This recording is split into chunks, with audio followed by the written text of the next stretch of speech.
हमारी पूरी पृथ्वी चारों ओर से विभिन्न प्रकार के गैसों से घिरी हुई है जो वायुमंडल कहलाती है। यह वायुमंडल पृथ्वी के सभी सजीवों के लिए बहुत ही महत्वपूर्ण होती है। तापमान के आधार पर इस वायुमंडल को विभिन्न स्तरों पर बांटा गया है। तो चलिए एक एक करके हम इनके विभिन्न स्तरों के बारे में जानते हैं।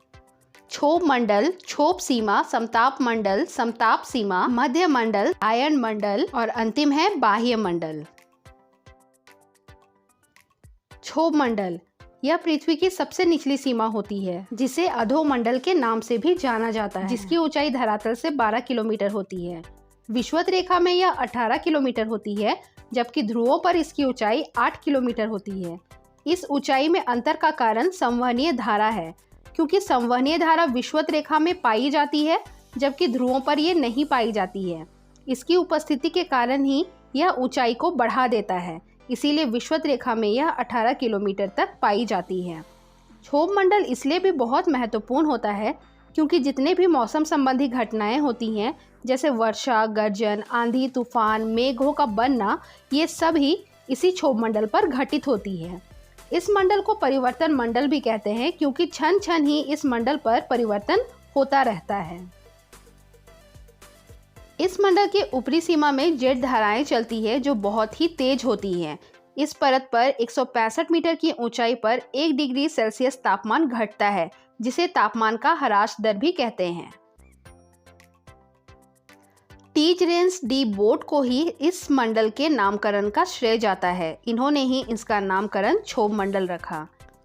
क्षोभ सीमा, जिसे ट्रोपोपाउस के नाम से भी जाना जाता है, यह क्षोभ मंडल का ऊपरी भाग है, जो बहुत ही पतला और अस्थायी परत है। इस सीमा में तापमान गिरना बंद हो जाता है। यह सीमा क्षोभ मंडल और समताप मंडल को अलग करती है, जिसकी ऊंचाई 19 किलोमीटर होती है, जबकि ध्रुवों पर यह 9 से 10 किलोमीटर तक ही पाई जाती है। इस मंडल में दोनों परतों के गुण पाए जाते हैं, मतलब क्षोभ मंडल के भी और समताप मंडल के भी। इस मंडल की मोटाई 1.5 किलोमीटर तक होती है और इसके ऊपर मौसम संबंधी क्रियाएं होना बंद हो जाती हैं, इसलिए इसे मौसमी परिवर्तन का छत भी कहा जाता है। समताप मंडल, इसकी ऊंचाई धरातल से 50 किलोमीटर तक पाई जाती है। 20 किलोमीटर की ऊंचाई तक तापमान में कोई भी परिवर्तन नहीं होता है, इसलिए इसे समताप मंडल भी कहते हैं। इसकी ऊंचाई विषुवत रेखा में कम होती है और ध्रुवों पर यह अधिक होती है। वायुयान को उड़ाने के लिए यह मंडल काफ़ी उत्तम मानी जाती है, क्योंकि यहाँ पर किसी भी प्रकार की मौसम संबंधी घटनाएं नहीं होती हैं। इस मंडल का महत्व इसलिए भी है क्योंकि यहाँ पर ओजोन गैस पाई जाती है, जो कि सूर्य से आने वाली पराबैंगनी किरणों को रोकती है। इस परत में स्थिरता होती है और इस स्थिरता का कारण होता है कि यहाँ पर संवहनीय धारा नहीं पाई जाती है।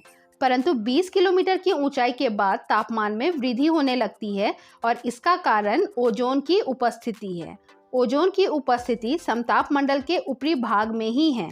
इसका निर्माण ऑक्सीजन के 3 तत्वों से मिलने से होती है। ओजोन परत में तापमान काफ़ी अधिक होती है क्योंकि यह सूर्य से आने वाले विकिरण को सोखती है। समताप मंडल शुष्क है, जिस कारण यहाँ मेघों का निर्माण नहीं होता है, परंतु कभी कभी प्रचंड संवहनीय धाराओं के कारण कुछ जलवाष्प प्राप्त हो जाते हैं और इससे मुक्ताव मेघ का निर्माण होता है। समताप मंडल और मध्य मंडल को अलग करने वाली सीमा समताप मंडल सीमा या स्ट्रेटोपॉज कहलाती है। इसकी ऊंचाई मौसम के अनुसार परिवर्तित होता रहता है। इसकी खोज टीजरेंस डी बोट ने ही 1902 ईस्वी में की थी।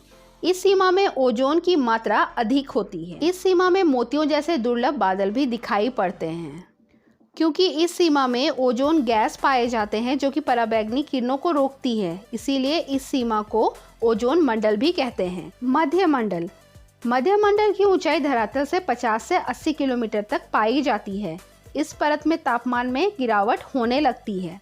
80 किलोमीटर की ऊंचाई पर तापमान -100 डिग्री सेल्सियस रह जाता है, जो कि वायुमंडल का सबसे न्यूनतम तापमान होता है।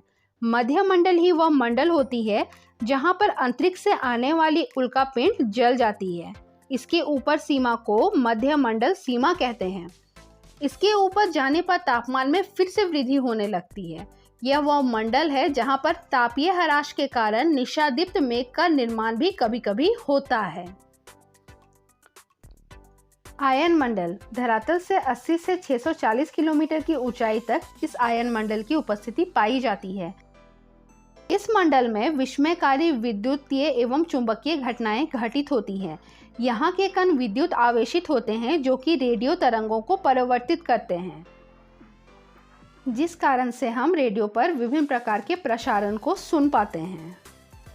इस परत में सूर्य से आने वाली उच्च ऊर्जा संपन्न विकिरण की क्रिया से आयन मंडल में मौजूद आयन उत्तेजित होकर अद्भुत रूप में चमकने लगते हैं, जो कि उत्तर तथा दक्षिणी ध्रुव में लाल रंग का प्रकाश दिखाई देता है, जिसे ध्रुवीय ज्योति या समीर ज्योति कहते हैं।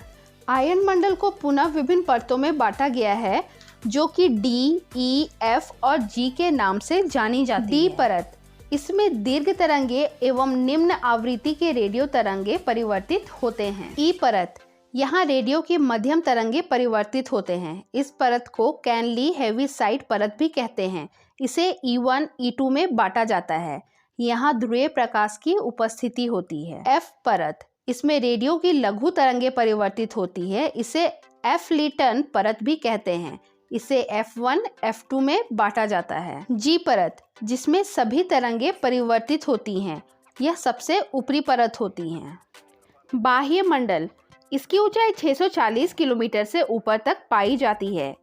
इस मंडल में हाइड्रोजन और हीलियम गैस की प्रधानता होती है।